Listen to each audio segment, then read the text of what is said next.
Hello, everyone. This is meteorologist Ted Keller. I thought it would be appropriate to bring you an update on this rainy, thundery, cool day in the Ozarks. I'm recording this right about 1 o'clock on Thursday. And usual disclaimer when you're looking at these videos, this is not going to be good after midnight tonight. So certainly don't use this tomorrow, Friday, for the latest on what we expect severe weather wise. I'll be most likely producing another one tomorrow as well, so never fear. So what's going on? Well, we do have a stretch here where there are multiple severe weather threats. They're not all focused directly on the Ozarks, so that's the good news, but we are either included or very close to being on the fringe of where the action will be. So since it'll span Friday, Saturday, and Sunday, I thought it was appropriate to talk about this in a little more detail. Now, what you're seeing on your screen here is the Storm Prediction Center forecast, which are issued daily and updated quite a bit, by the way. If you ever want to go check those out, I'll put a description in the link. But this is for today. I just figured I'd start with this one. And you can see that really the Ozarks, while we're getting thunderstorms here across southwest Missouri, which is pretty good rainfall, by the way, the marginal area, which is the first threat level, the yellow, which is the second, the enhanced, which is the third, those are all well west of the Ozarks. Now, what develops out here later this afternoon will be moving toward us by overnight tonight, and that'll have an impact on tomorrow's severe weather threats. So it's always a daisy chain or a domino effect in weather. So let's just get that out of the way. That's the first day. Now the second day, this is tomorrow, the 26th of April. You can see that all of the Ozarks are in a slight risk area now. So that's that yellow area here. That's basically the second level, or actually the second level rather, of risk, with a higher risk up around Kansas City to St. Joe, Omaha, Des Moines, that area up there. Might be considering a storm chase up there if I see there's a tornadic potential worth doing, by the way. But it's here in the Ozarks, with Springfield being marked right here, and we're in a slight risk area. And like I said before, we'll look at the model data in a minute, but a lot of what happens with the overnight stuff tonight and how it moves through the Ozarks will have an impact on what develops in our area tomorrow. So that's tomorrow. That's Friday. Saturday, big day in the plains, perhaps. This is really a pretty signature dry line event out through Kansas, Oklahoma, North Texas. So again, this activity should be pretty pronounced. That would normally be a storm chase potential for me, but I have other commitments that day, unfortunately. But you can see the Ozarks here are still in the slight risk area right there, and that would primarily, I'm thinking, be from activity that is born of this in the late afternoon and then makes it into the area by late evening. That's the current thinking on that. And then, yes, another day, we'll switch gears a little bit here. This is a slightly different perspective, but you get the idea. Here's Springfield again, right at the edge of the 1 on 15%. That 15%, by the way, means there's a 15% chance of a severe thunderstorm within a 25-mile circle of wherever you are.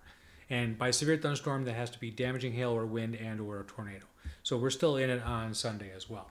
All right, so let's just go look at the model data here, which I love to do. This is the middle of the lower part of the atmosphere, the troposphere, where all the weather generally is. This is the 500 millibar wind pattern.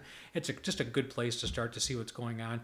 And almost always when you're looking at severe weather in the plains this time of year, you're looking at a trough of low pressure. That's what this is right in through here, and these are maximum areas of wind speed. Okay, so almost always you're looking to the southwest in the spring to see what the severe weather potential across the plains and the Midwest is going to be, and that's certainly no exception here. We have two weather systems that we're dealing with. So this first one's coming around the bend today, and so I'll just kind of put this into motion, and then this is today.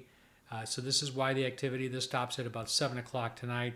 And so they're expecting some severe weather to develop on the nose of this here, where the instability is pretty good. The moisture values, what we use is dew point a lot on this channel. It's better than humidity. It just gives a more absolute value. Those have been allowed to come up and have risen into that area from south to north. So that's a pretty good thing. And again, that's what's going to spark thunderstorms out there today. Then we go through here. Now this is going to be interesting because we go through to...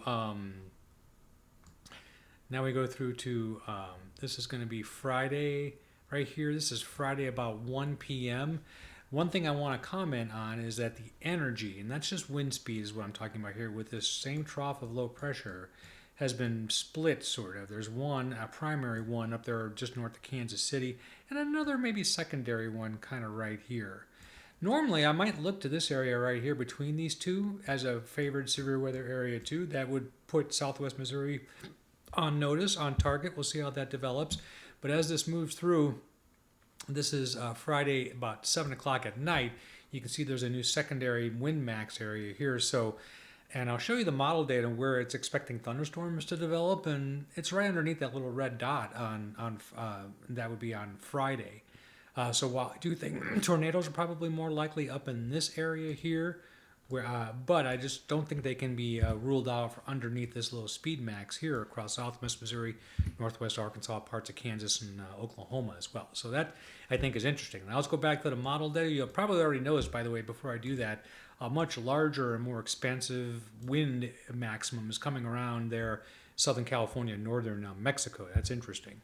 So now let's go forward. Now we're going to go to Saturday. So this is Saturday, again, about 1 p.m. This is almost the exact same thing as today, except a lot stronger. So the wind maximum is stronger here and thicker, basically wider, I should say. So its overall breadth. This is an almost no-brainer textbook severe weather outbreak for the Great Plains dry line, by the way. So that is looking pretty good. I wouldn't be surprised at all if the Storm Prediction Center ups their ante on that forecast for Saturday to a moderate risk, maybe even higher than that. There's one more level above that, but that certainly is possible. But anyway, so this is what we're dealing with in the Ozarks. Remember, we were kind of on the edge of that with the slight risk kind of going into western Missouri. So again, this is one of those scenarios where whatever develops over the plains that day will drift into our area that night, and then we'll have to see how that impacts the next day, Sunday. But let's keep moving forward here. So this is Sunday in the evening, about 7 p.m. Again, this is a strongly promoted long area of showers and thunderstorms, which will probably start as discrete little supercells, just individual blobs will probably blossom into what we call an MCS, a mesoscale convective system. It's just a big old thunderstorm glob, basically, line. And that's going to be probably on the edge of this stronger wind flow here, and that's what will make it way into the Ozarks overnight on Saturday into Sunday. So there could be some severe weather with that. That's why the Storm Prediction Center put us in a slight risk, basically, for Saturday. Not so much for the daytime activity, but for the evening and overnight activity, because those outlooks go through 7 a.m. the next morning, so you should never discount the fact that they go overnight as well. Okay, and then finally on Sunday, we're looking at this being the situation here by about Sunday at 1 p.m. Again, winds are pretty good here. You know, it's just ill-defined enough at this distance, time distance, that all cards would be on the table for Sunday for the Ozarks as well. Okay, so now that I kind of gave you the overview, that was using the NAM model, by the way. That's an 84-hour model, 3.5 days. Pretty sufficient. I think the other models are in pretty good agreement with the overall timing of all this. What I do want to do before I shut down here and video another day is kind of show you maybe a zoomed in view here. Let's go with this one here. That's pretty good.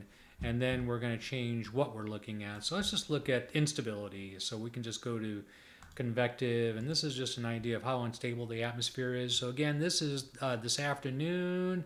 This is about 7 p.m. tonight. If it's hatched, that means there might be a little bit of the atmosphere, the rising currents might be hitting their head on what we call a cap. It's not very strong in many areas, and it might just suppress activity enough for individual supercells to develop. These areas of yellow are higher instability levels. So that's out in the plains. We're not really too concerned about that for us today. But if we look for Friday, that's about 1 p.m., thin but significant line of instability. And then if we move to 4 p.m., it looks like that from Kansas City on down to the Red River Valley and well into Texas. And then at 7 p.m. on Friday, pretty good instability again in southern Oklahoma, northern Texas. Not as much, but little blotches of possibility across southwest Missouri. And then once we go into Saturday, here's 1 p.m. Again, this is the no-brainer outbreak I was talking about for Saturday over the Great Plains. The instability really builds in the warm sector here. And then we'll just take a look. That's 7 p.m. Notice that there's instability in the Ozarks, but there may not be a triggering mechanism for those storms. There might be, but I doubt it. And then on Sunday, we'll kind of move that through. So that's Sunday at 1 p.m. Not looking terribly unstable across the Ozarks. Could be some thunderstorm, ongoing thunderstorms there that are making the air more stable in that point. Kind of hard to say. And Sunday is the more questionable one simply because it's further out. The longer you go out, the less reliable your forecasts are going to be. The last thing I think we'll look at is maybe the significant tornado parameter, and then we'll look at the high resolution data, and then we'll be calling it quit for this particular recording. But this is a significant tornado parameter. Again, it runs pretty high. This is tonight. This is in the early afternoon. This is this evening, about 7 p.m. I should say. Not terribly, but overnight, look what happens when the winds in the lower part of the atmosphere start to turn more to the southeast. Really enhances the tornado potential across Oklahoma and Kansas there. So then this kind of marches across the plains, which is typical. This is 18Z Friday. Okay, still pretty good. And then that's 1 p.m. And then that's 4 p.m. And then that's finally 7 p.m. So it looks like there's a secondary area of thunderstorms, but southwest Missouri is not out of the woods with regard to that at all, I would say, on Saturday, or on Friday, rather. This is 7 p.m. Friday evening. And then we go through the weekend again, and then this is Saturday. This is 1 p.m., Saturday, 4, Saturday, 7 p.m. Pretty good tornado potential with these storms.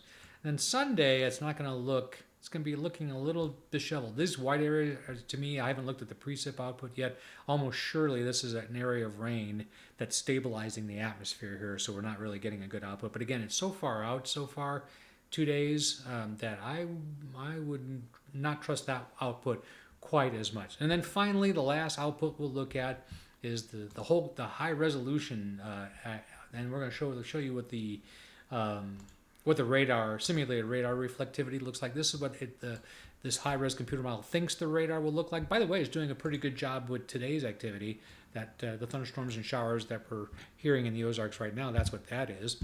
And then we'll go forward here, and now we're going to go to, tomorrow. This is about 1 p.m. Notice that the overnight activity from the showers and thunderstorms has moved on and is basically south and east of Springfield. And then you'll notice if we go through to here, this is about 20, 21, 22Z.